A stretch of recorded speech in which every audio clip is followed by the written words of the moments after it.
രാധതൻ പ്രേമത്തോടാണോ കൃഷ്ണ ഞാൻ പാടും ഗീതത്തോടാണോ?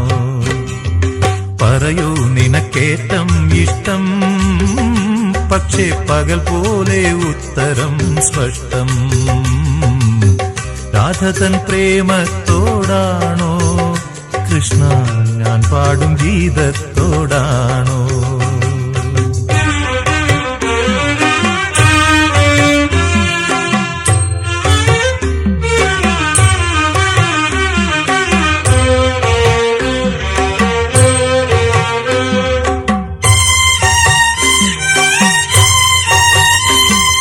ശംഖുമില്ല കുഴലുമില്ല, നെഞ്ചിന്റെ ഉള്ളിൽ നിന്നീ നഗ്ന സംഗീതം നിൻ കാൽക്കൽ വീണലിയുന്നു.